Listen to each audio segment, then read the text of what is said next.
announcement about Pro-Am.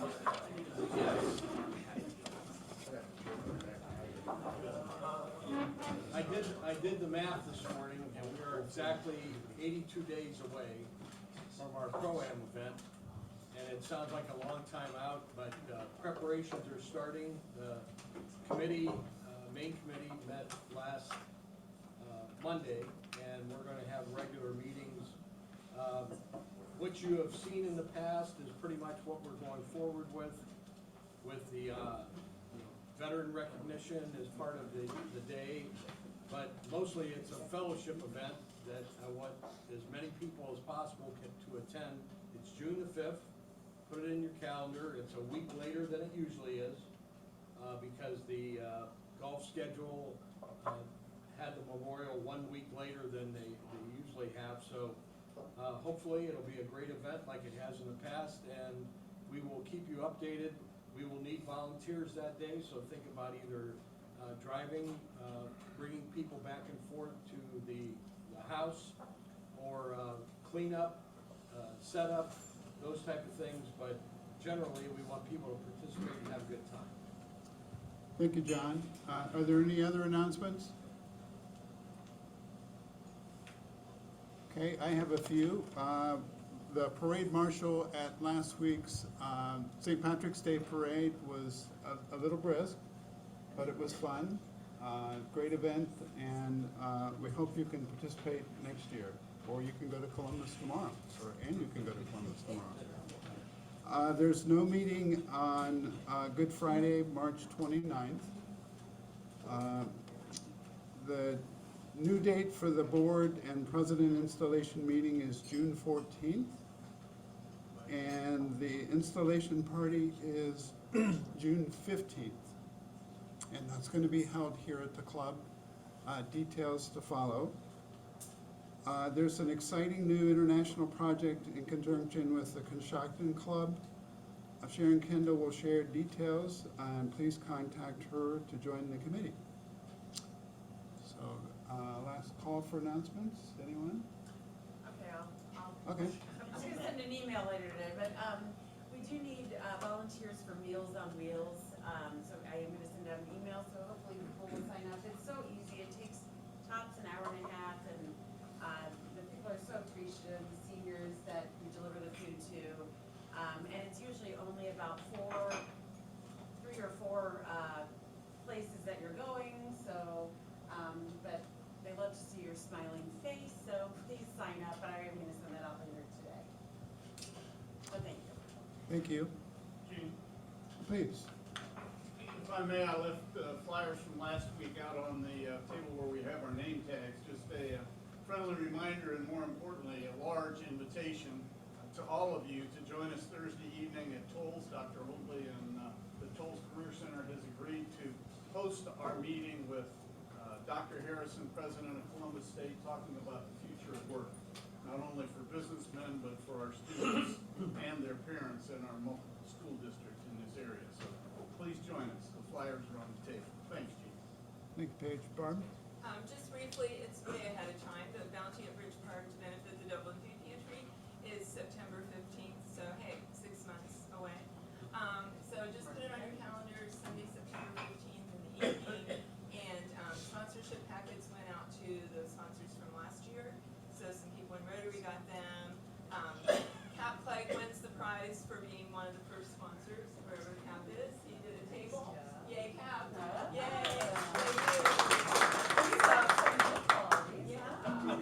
And I know there's interest in a Rotary table, as you did last year, so you guys can figure that out. But individual tickets will go on sale later in the coming months. But sponsorships are available September 15th. Thanks. Great, thank you. And if, Individual tickets are $150, same as they were last year. And tables this year are of 8. They're the same price, but tables are of 8, only because that's what the exchange has, are tables of 8. But it'll be for better conversation than tables of 10. So. awesome. It's that time in the morning that we get to welcome our Sergeant at Arms. Jeff?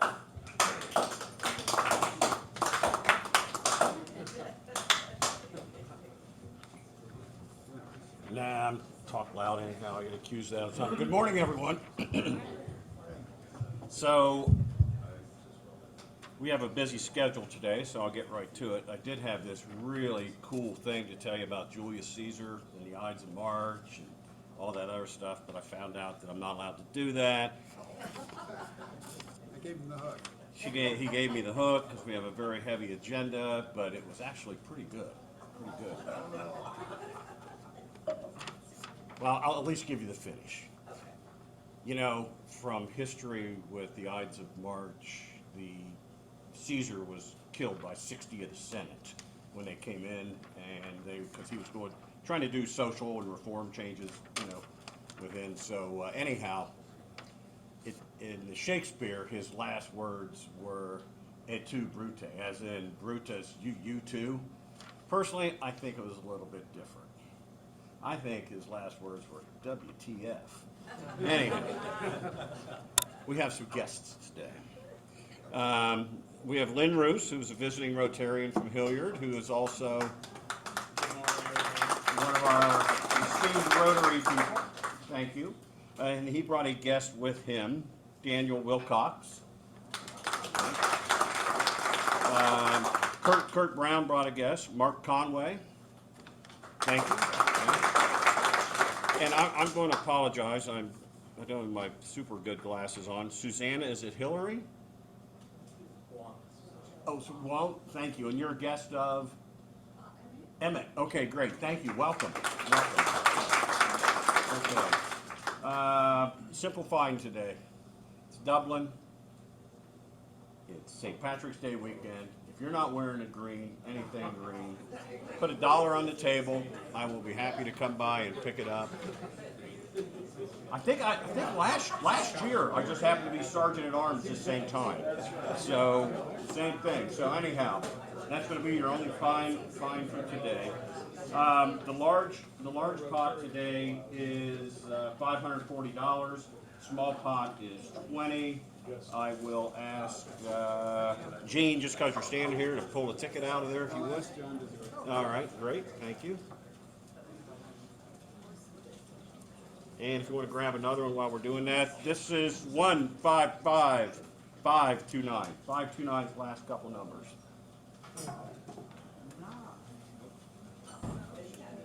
$529. This isn't That's that me. that. Oh, there you go. Would you like the large or the small I pot? like the large. Okay, I will. Let's just do that while I'm here. Get you out of the way. All right. Find a card, any card. 10. Now here, keep that. Carry it with you today. And the next one is 565. 1555 565.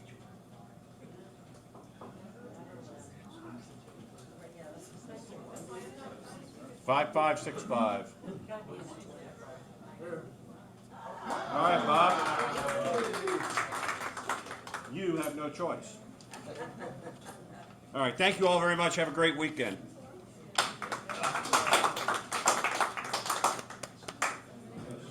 Thank you, Jeff.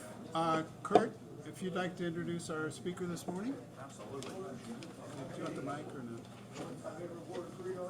Good morning. This morning we're very fortunate to have John Diehl. John Diehl is Senior Vice President from Applied Insights at Hartford Funds. Also, Julia is here this morning out of Pennsylvania, and John's from sunny Myrtle Beach, South Carolina. So we have a very exciting presentation today. I've heard John speak before for our clients, and he does an awesome job, and I think it'll apply to every single one of you here in the office. John, you've been at Hartford since 1988? Yes. I think. And for the sake of time, I'm going to condense the bio to that. But again, we're very fortunate to have him this morning.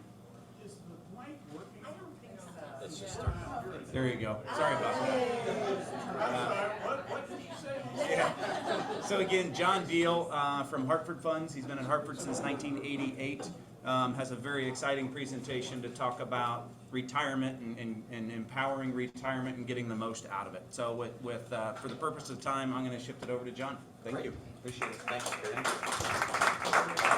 Thanks, everyone. Thanks for the invitation. So by way of introduction, my name's John Diehl. I've been with Hartford Funds for a really long time.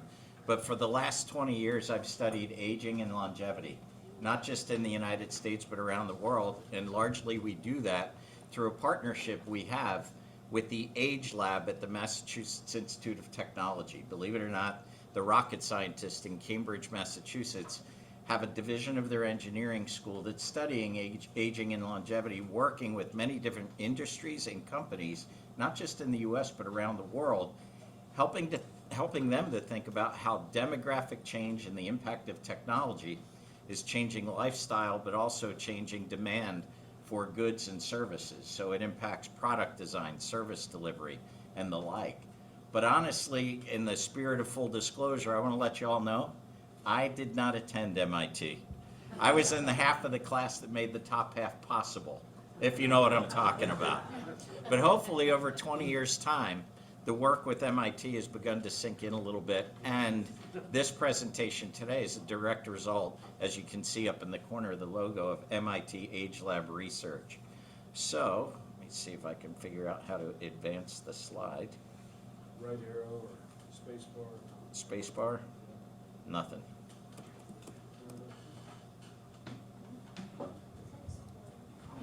And I'll share, yeah, you can advance, if you can advance it from there, I'm good to go. There we go. So let me talk a little bit about the MIT Age Lab, kind of what they're about. They're about 40 researchers up at MIT, not all engineers, although engineering very well represented, sociologists, physiologists, all kinds of ologists, all studying the impact of technology and changing demographics. As I said, they're working with all kinds of different industries. If you see on the screen that Volkswagen Beetle, that's the world's only $3 million Volkswagen Bug, because it is tricked out with all kinds of technology meant to measure driver acceptance of new technology in the automobile. Maybe some of you drove here today in cars that were equipped with lane departure warning systems, reverse monitoring systems, automatic braking. You may not realize many of those technologies originated in the study of the aging driver, because as we age, muscles atrophy, reflexes slow, even neck rotation becomes more limited. I don't know about you, but when you're parked in that really tight parking spot and the car starts to beep at you because a car is coming from a direction you can't see, it saved me numerous times. Another interesting research technique they have, see the researchers leaning up against that car dressed in kind of funny looking suits. What they're wearing is an aging suit. The name of the suit is called Agnes. It stands for Age Gain Now Empathy System. I could take any of you in the room, regardless of your age, dress you in the Agnes suit, and we could calibrate what it would feel like to be somewhere between 80 and 83 years old. Restricted movements in the limbs, impaired vision, neuropathy in the feet. I know what you're thinking. Who in their right mind would want to wear a suit like this? But imagine you were a large U.S. retailer concerned about whether your stores were laid out in a manner that was accommodating to an aging U.S. population. What better way than to take the senior management team, dress them in the Agnes suit, and go shopping in your own stores? Next time you go visit a CVS, because CVS is a partner of the Age Lab, take a look around. You'll see some changes. Shelf heights will be lowered, right? Why? Well, who's CVS's target client? It's the female client, specifically the aging female client. Ladies, bad news, as you age, you're liable to lose an inch or two in stature. Good news, if you haven't observed, I stand a towering 5'3" tall. I feel your pain. If I have to scale the shelves to knock products off, or worse yet, try to find somebody in the store to help me, I'm not going back.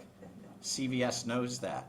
You'll see changes going on in their environments. By the way, if you're already over 80 to 83 years old, the suit doesn't bring you back. It only works in one direction. So full disclosure there.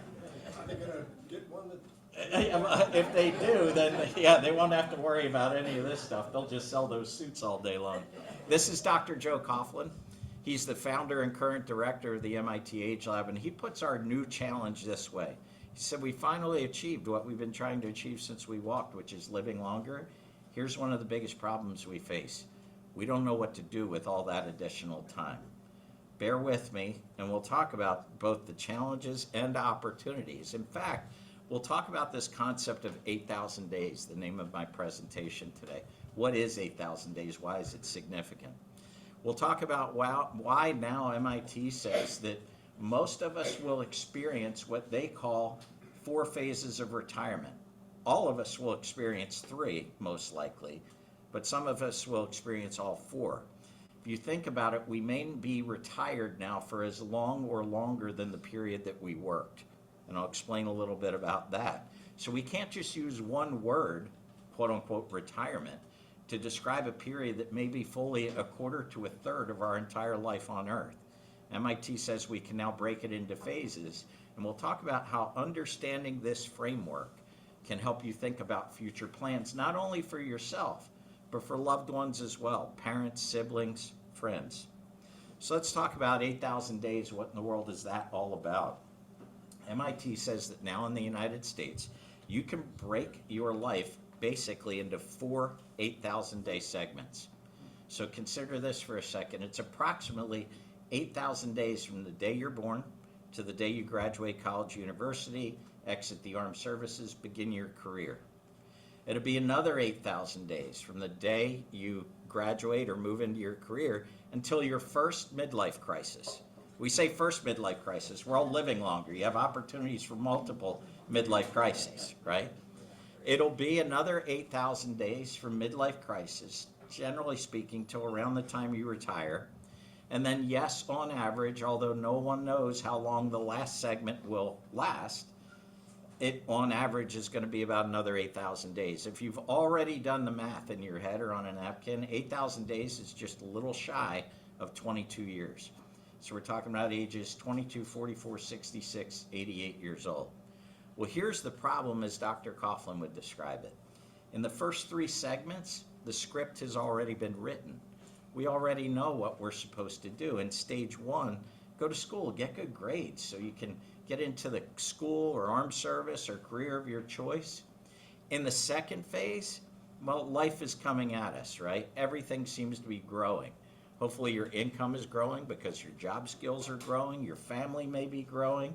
That continues usually until your mid-40s to early 50s, when you turn around and speak to the spouse that you haven't spoken to in about 20 years because you've been going to Little League fields, soccer practices, dance recitals, and the rest. And you begin to say, is this what life is going to look like for the rest of our lives? Well, different ideas start to enter in, but you don't exit the workforce, generally speaking, then. You're trying to get the kids out of the house, figure out how to help them pay for college. You're nearing your peak earnings years until that day when you finally say, that's it, I'm out. Here's the issue. Most of us base our thoughts about future retirement based on what we've seen others experience, namely parents, grandparents. Well, their retirement was an awful lot different than what ours is today, just given what we see in terms of longevity. So I put some examples. Maybe you can think of some of your own in your own community. But Maria Morera, currently the oldest living person in the world. She lives in Spain. She was born in the United States. She has a birthday coming up, so she'll soon be 116 years old. Right next to Jean Calmette, who is the longest lived human being ever fully documented with certification. Now, Jean lived to 122 outside Paris, France. She might have lived to 128, but at the age 114, she picked up the filthy habit of smoking, and it limited. She did quit at 118, but she made it to 122. Catherine Switzer, 5 years ago, finished the Boston Marathon at age 70. Now, you may say, well, that doesn't seem so great. Probably a lot of people finish at age 70. Catherine Switzer was celebrating the 50th anniversary 5 years ago of when she was the first woman ever to complete the Boston Marathon. So think about that. She ran it at age 20. 50 years later, she ran it at age 70. She didn't run it every year in between, but if you ever want to see some interesting history, Google Catherine Switzer and find out what happened when the head of the Boston Athletic Association discovered that a woman was running in his marathon. I already kind of spoiled it. I told you she finished, but there's some interesting history along the way, and I won't spoil that for you. Lastly, my favorite on the screen, Julia Hurricane Hawkins, Baton Rouge, Louisiana, current world record holder in the over age 100 100-meter dash. She was not happy with her time the last time she ran it, hoping to break that time this year. Folks, the point is, not only are we living longer, but we're living better. What we understand now about health, all along life's path, nutrition, exercise, now not to mention pharmaceutical pipelines, devices that can help us age, so on and so forth. All brings me to this slide to give you a level set. Today in the United States, MIT says you have a husband and wife both age 65. There's a 50-50 chance that one of the two lives to age 92. That means 50-50 chance one of the two lives longer. And ladies, I probably don't have to share with you who the odds are in favor of there, right? So as we think about a life that may extend to what MIT calls 100 good years, it kind of changes the way we need to think, and it changes the decisions that we'll have to make along the way. In fact, it changes the traditional retirement story that I talked about a moment ago, from a couple of bike rides on the beach, save up for that big trip around the world, maybe squeeze a few rounds of golf in between, to something that looks more like this. Where are we going to live? We might live in multiple locations. Where are the kids? Or let's be honest, where are the grandkids? Do I want to go back to school? Do I want to start a business? Do I want to volunteer? Right? These opportunities that now present themselves because of our general health and extended longevity create a much more complicated picture. Because of that, MIT says we now have to think about 4 distinct phases of retirement. Now, I'm going to warn you as I go through these phases that these phases are not determined by chronological age. Lifespan is measured by chronological age. Aging is really a factor of 3 resources. 1 is your physical resource, your health. 2 is your money. Do you have the money to be able to do the things you'd hope to? And 3rd, and most overlooked, your social resources. How many friends do you have? How socially connected are you to your community? You may have read some of the research on this. There's a small liberal arts school right up the river from MIT, Harvard. Yeah, Harvard just recently completed the first tract of what's called the Harvard Study on Adult Development. They followed 738 young men since the 1930s, meeting with them every year to look at physical measurements, social measurements, mental assessments, so on and so forth, all trying to determine the most important factor to healthy, long life. The number one thing that came out of it? Relationships, relationships, relationships. Today in the United States, sadly, there is an epidemic of loneliness which existed prior to COVID-19 and is especially growing in the aging male population. Why aging men? Because men tend to wrap a lot of their identity around the workplace. When they retire, oftentimes they leave behind an entire social network. Ladies, despite their increasing importance in the workforce in the last 60 years, women tend to remain the chief operating officers of the household and more readily reform social connections around family, hobbies, entertainment, and the like. So here are the 4 phases. I'll mention them here and we'll touch on them briefly. The honeymoon phase, big decision phase, navigating longevity phase, lastly, the solo journey phase. We talk about the honeymoon phase, easiest for us to think about. That's the phase that most of us think about when we think about retiring. You get your calendar back. You get to spend your time where you want. The biggest thing that's changing about this phase is the role of work. People, wait, John, you just said first phase of retirement. Yes, the first phase of retirement now involves questions of work. Not work the same way we worked the last 40 years. Working more flexibly, working for causes we believe in, aka volunteering, using our skills and relationships that we built up over a lifetime. And one of the changes we saw through COVID that may actually help us and accelerate this is the ability now to do remote work, right? Being able to communicate through technology where people say, you know what, kind of like my job. I don't want to do it 60 hours a week anymore, but if I could do it 20 hours and just pay attention to the things I really like, here's something for you. I just took my Uber ride over, and my driver would have fit solidly in this category. Just before the pandemic, 25% of Uber's drivers are over age 50. They get the highest ratings on the system. Top 3 reasons they give for driving in that age bracket, money's number 3. Number 1 is flexibility. I can turn it on, turn it off, work whenever I want. Number 2, if I weren't doing this, I'd probably be sitting around doing nothing. I meet nice people, have conversations, gets me out of the house, so on and so forth. My wife loves it too. Her definition of retirement is twice the husband, half the income, right? So again, it gives us some separation, right? Reasons for working in retirement? Yeah, I want to stay active and involved. I enjoy working, and the money isn't bad either. When this honeymoon phase starts, oftentimes we're providing more financial support to our adult children than we are to our aging parents. But at some point during this phase, it usually flips.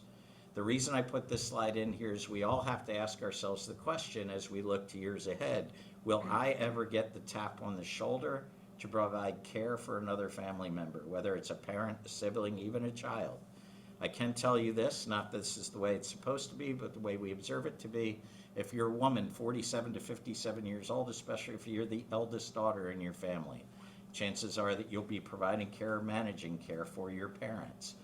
About 60% of all caregivers are women, 40% men. Average age of a caregiver is 62 years old, and we don't really think of ourselves as caregivers. We say, well, that's just what any good brother, sister, father, daughter, what we would do for a loved one.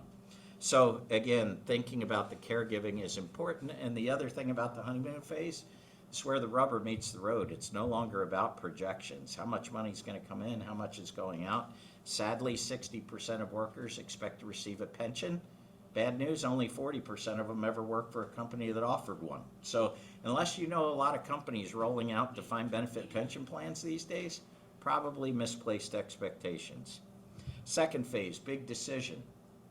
So during this phase, usually starts when you say, okay, it really is time to cut back on work, volunteering, so on and so forth, because we've got some big decisions to make. And these big decisions fall in what MIT calls the 3 questions that can predict your future quality of life. Now I'm going to warn you, I'm going to share these 3 questions with you. They're going to underwhelm you with their simplicity coming from the rocket scientists at MIT, but there's a method to their madness. So 3 questions that can predict your future quality of life are, who's going to change your light bulbs? How will I get an ice cream cone? Who will I have lunch with? 3 things. Talk about light bulbs for a second. 90% of Americans state they intend to age in their own homes. How many of us spend a half hour thinking about the modifications or services that may be needed to safely and comfortably keep us in our homes, not just till age 65, 70, 72, but into our 80s and 90s? The average American will move 12 and a half times during their lifetime. The majority of those moves occur now after age 60.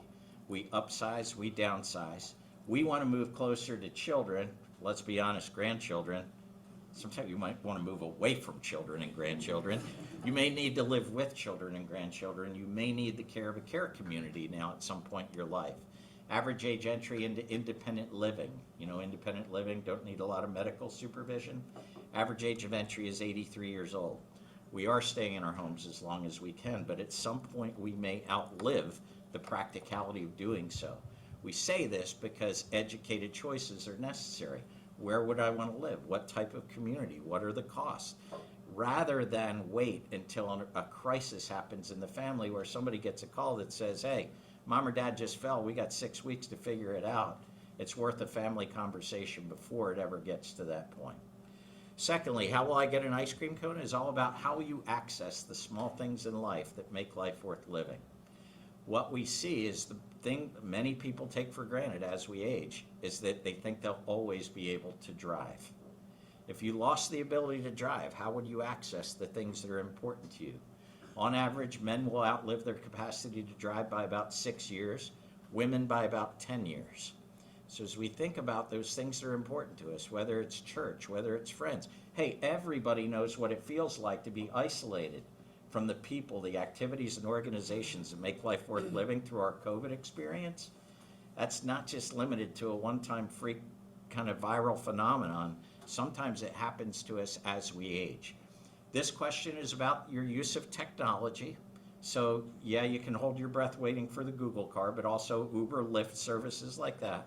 But also a function of the communities in which you live. How accessible are things? Fastest growing populations of Americans 65 plus are growing in college and university cities. Why?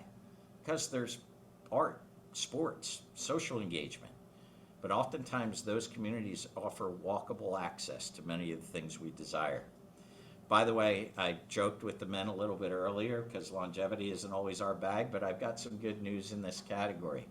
Gentlemen, if you want to be the Casanova in your senior living community, one skill that you want to keep sharp as you age, and it's not dancing, it's driving. And if you can drive at night, rock star status, right? We followed it, we studied it, right? Who was the most popular kid in high school? The one everybody could pile under their car, and they got us where we wanted to go. And lastly, folks, who I have lunch with is all about your social connection. What you're doing right here is so important, not just for the people that you help, but for one another. We are social creatures. We were built to be that way. As we age, if we don't replenish our social network with potential new friendships, you will find that your social network will move away or pass away, which is why we get into this situation where social isolation and loneliness is maybe the biggest negative to extended longevity at this point. So 3 questions: housing, access, socialization. Eventually that gives way to navigating longevity. Folks, this starts when someone in the family needs a significant amount of caregiving. We know from our studies, and I work for a financial services company, up until age 65, we've done it all right, because all the questions about retirement are the money, the money, the money, the money. How much will it take? When can I go? How much can I take out? How long will it last?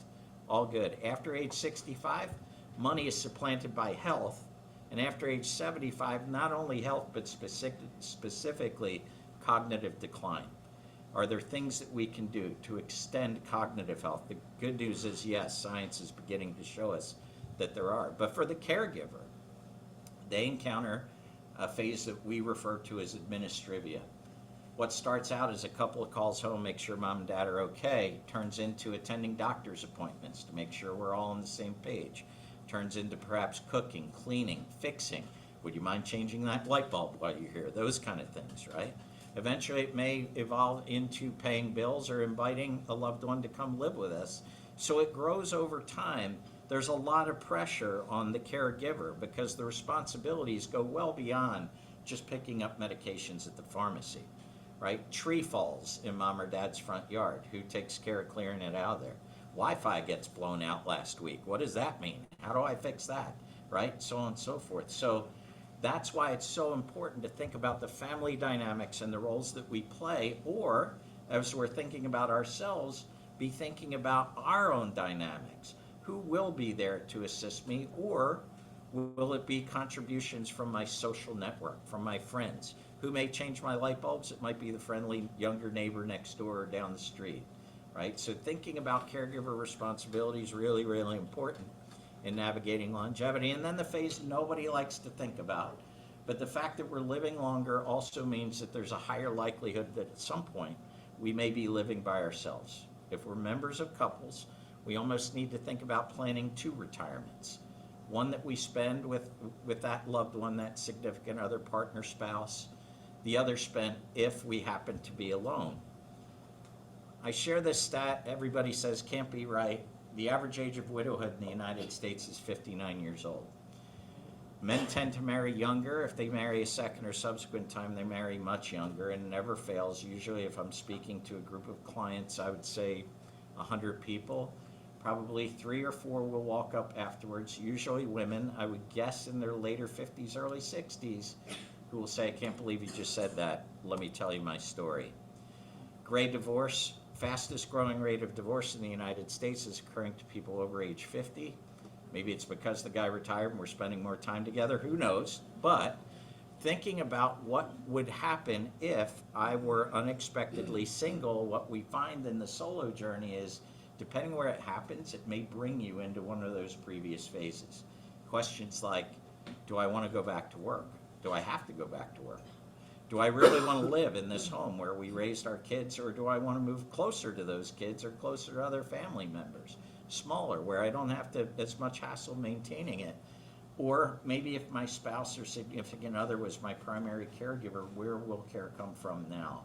So the solo journey, folks, something we need to think about and plan for, but I don't want to leave you in the dumps because the last 2 phases are kind of tough. So I want to share with you my favorite slide in the whole deck.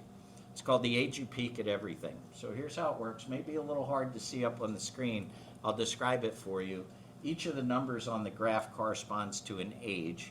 And then there's certain milestones along the way at which we peak at certain ages. So for example, if you're worried because you can't remember names anymore, perfectly normal as long as you're over age 22. We peak at remembering names at age 22. But you say, I can't even remember faces anymore. That's okay as long as you're 32 years old or older, right? If you're over age 40, we've missed out on making our Nobel Prize winning discovery because that peaks at age 40. But I put my graph up for two reasons. One is, well, actually, two very important reasons. There's one milestone that repeats twice on my graph. It's life satisfaction. Life satisfaction peaks the first time at age 23. Let's jump in the time machine. Go back to age 23. Probably had few commitments, you had no money, and you had all the time in the world. So you set your sails, off you go, you screw it up, that's okay, Monday comes soon enough, you can start all over again. Lowest age of life satisfaction, between the ages of 46 and 52. Why? Because everybody wants a piece of you at that time. Your family's trying to get out of the nest, work, right? Every time you turn around, somebody wants your time. At that point, you've got money and no time. The second time life satisfaction peaks, age 69. Age 69, we've got money, we've got time to devote our energy to the things that mean the most to us in life. But I think there's even more good news.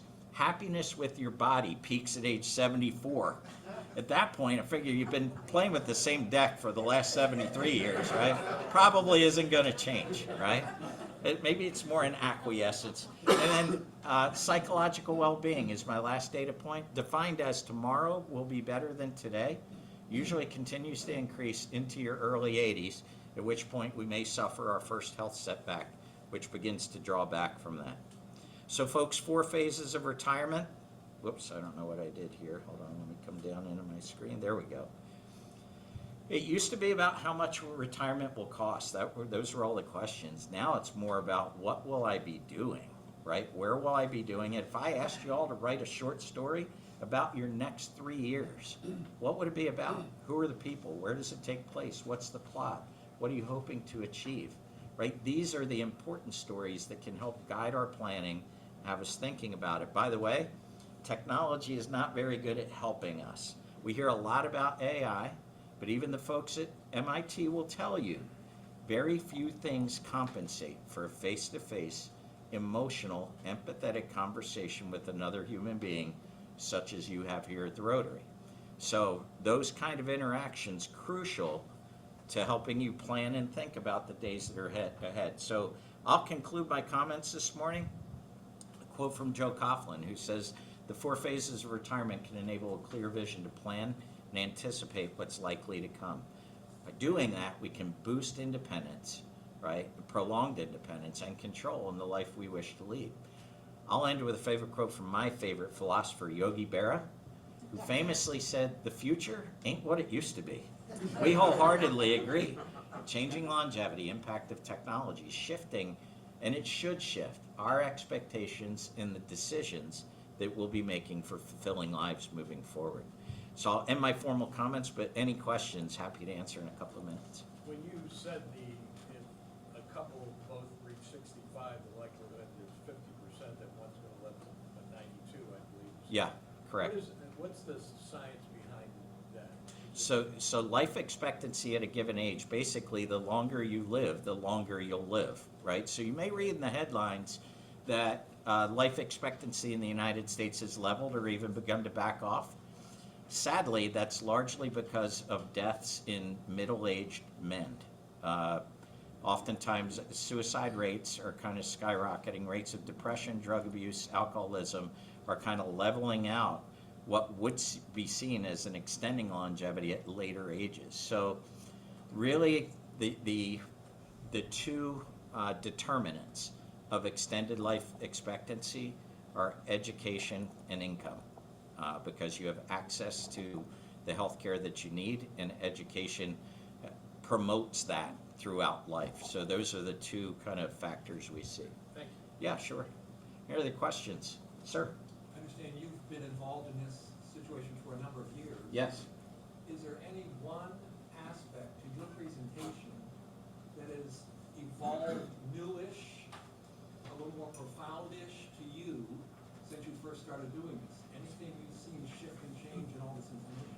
Yeah, technology adoption. So as we get older, we tend to eschew technology, saying, look, I know you love your smartphone, but my flip phone's good. Thank you very much. What the researchers tell us is that COVID really didn't create a lot of new trends, but it accelerated trends that were already in place, right? So for example, prior to COVID, only about 12% of Americans over age 65 had ever taken a ride in an Uber or Lyft ride-sharing service. Today, it's nearing 20%. By the way, drivers are harder to come by, so you would think that might be a limiting factor. But I'll use my mom as a case example. Probably 5-6 years ago, my mom's 83, lives outside of Philadelphia. My mom's the one that would rehearse a route to get somewhere for like 3 days before she actually had to get there. Well, I told her, Mom, here's what you should do. Download the Uber app, because it'll help you. You can't drive at night as much anymore, so on and so forth. What she heard was, download this app, and the first thing I do is load in all my personal credit card information. Then she said, the second thing I do is get in the car with a guy I don't know to drive me to a place where I have no idea where I'm going, right? However, it all changed when I got in the car with her, right? And we talked to the driver. I showed her how the app works, what it costs. My mom still doesn't take an Uber by herself, but she's now the cool cat on the block, calls all her girlfriends on a Saturday night, says, hang tight, I'm gonna grab an Uber, we're gonna go out to dinner. Technology adoption, the adoption of smart technologies was very much accelerated. We're now trying to figure out exactly how these technologies benefit us, but I think it's the ramp up in technology among older Americans that I've seen. That and the issue of loneliness is becoming very apparent. We already see it in Western Europe, Japan, South Korea. It's a bigger problem because fertility rates in some of those countries are way low.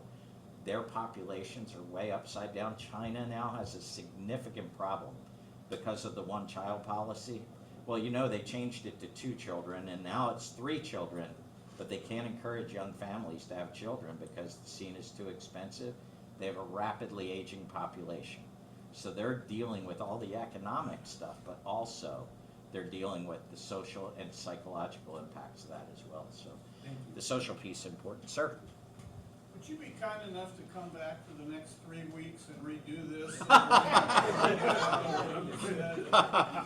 I only had a half hour. I'm sorry if I talk quickly.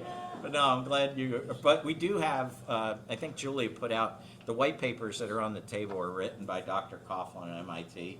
And it's a summary of kind of what I talked about, and even I can understand it. So, and Julia can get you more. If it's something you want to share with family, friends, please feel free. So thank you all. Appreciate the time this morning. We can take one more question. One more question? Jim? What role do retirement homes play? Did they look at that? Yeah, what role do retirement homes play? It's interesting because retirement homes have a very negative stigma, but they're not the nursing homes that some of us grew up with, right? They're now centers for collaboration. The social part is probably the most important part about continuing care retirement communities.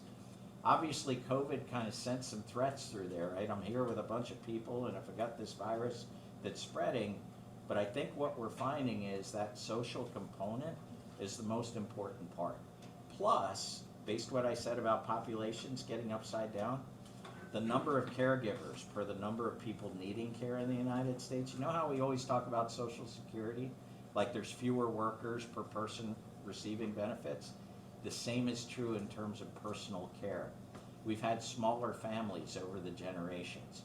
Not that families won't contribute to our care, but oftentimes there will be a need to supplement the care of families with paid services, so on and so forth. And so as we continue to age, take a condition like Alzheimer's disease.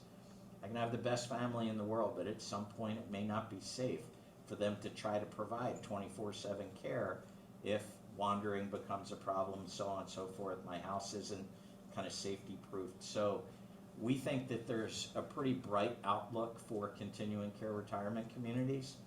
The labor market makes it tough right now, though, especially in the skilled nursing area, to find qualified people who do quality work. So there are challenges ahead. But again, I would say, again, my in-laws who live 10 minutes away from us in Myrtle Beach lived in rural Pennsylvania. And when my wife and I were getting ready to move, they said, what are we still doing here? All of our friends have either moved away or passed away. We'll be stuck in a rural location with no access to the things that are really important to us. Are you guys sure you're moving? Because we're coming down. So we see them at least 3-4 times a week now. They join us for dinners. They're in a continuing care retirement community, but they have the flexibility to go elsewhere. So thanks for the question. Folks, thanks. Appreciate it.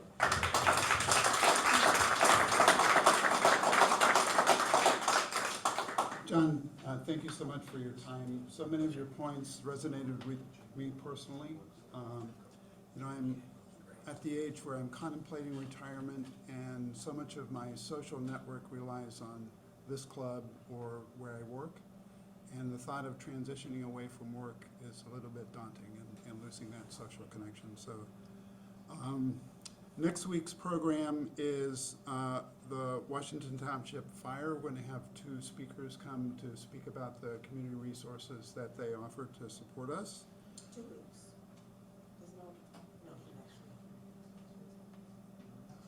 It's next Oh, week. no, it's, Yeah. sorry, you're right. Yep. I'm sorry. Okay, no worries. Yeah. You almost got me. Yeah. Today's closing quote comes from Thomas Merton. Discovering vocation does not mean scrambling towards some prize just beyond reach, but accepting the treasure of true self. Thank you and have a great day. So sorry. That's okay. I had this